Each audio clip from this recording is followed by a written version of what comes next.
अब हम उस बीमारी के इलाज की बात करेंगे जो पूरी दुनिया के लिए लाइलाज है। इस बीमारी का नाम है कैंसर, लेकिन कैंसर से अब डरने की जरूरत नहीं है।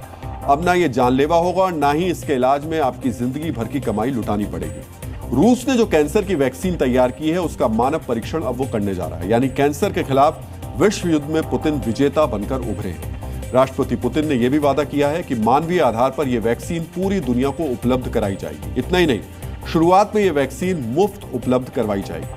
वैक्सीन की सबसे खास बात यह होती है कि यह बीमारी को सिर्फ कंट्रोल या कम नहीं करती, बल्कि इसे ले लेने से बीमारी होती ही नहीं है। अब सोशल मीडिया में यह बात तेजी से ट्रेंड कर रही है कि रूसी वैक्सीन का मानव परीक्षण शुरू होने की खबर आने के बाद अमेरिका और यूरोप की फार्मा कंपनियां सदमे में आ गई। आखिर रूसी वैक्सीन आने से अमेरिका और यूरोप की कंपनियों को क्या टेंशन है, आज हम इसका विश्लेषण करेंगे। रविवार यानी 3 अगस्त को रूस की सरकारी समाचार एजेंसी RT रिपोर्ट के मुताबिक रूस अगले कुछ महीनों में कैंसर के खिलाफ नए टीके का मानव परीक्षण शुरू करने वाला है। कोविड-19 की वैक्सीन स्पुतनिक वी बनाने वाले और महामारियों पर काम करने वाले gamma layer research institute of epidemiology and microbiology के निदेशक अलेक्जेंडर गिट्सबर्ग के मुताबिक यह वैक्सीन पर्सनलाइज्ड होगी। इसका इस्तेमाल किसी और के लिए नहीं किया जा सकेगा।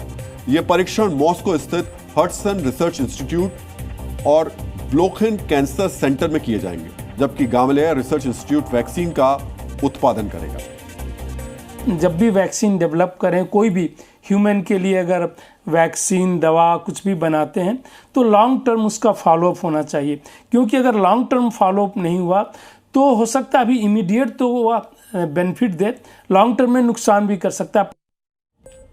कुछ लोगों का दावा है कि रूसी वैक्सीन की खबर से पश्चिमी कंपनियों में बेचैनी है। तर्क है कि रूस का मुफ्त वैक्सीन देने का वादा उन देशों को अपनी तरफ खींच सकता है जो महंगी अमेरिकी और यूरोपीय दवाओं का खर्च नहीं उठा सकते। इससे पश्चिमी कंपनियों की कमाई खत्म हो सकती है। आखिर इस दावे के पीछे का तर्क क्या है, ये जानने से पहले हमें यह जान लेना चाहिए कि कैंसर की दवाइयों का कारोबार कितना बड़ा है। दुनिया में कैंसर की दवाइयों का कारोबार 2022 में $203 अरब का था, जो 2028 तक $400 बिलियन तक पहुंचने का अनुमान है। अमेरिका और यूरोप की कंपनियां इस बाजार के 60 से 65% हिस्से को कंट्रोल करती हैं। सिर्फ अमेरिकी कंपनियों की हिस्सेदारी ही 45 से 50% है। मॉडर्ना, मर्क, बायोनटेक, रोश और फाइजर जैसी कंपनियां इस क्षेत्र में अग्रणी हैं।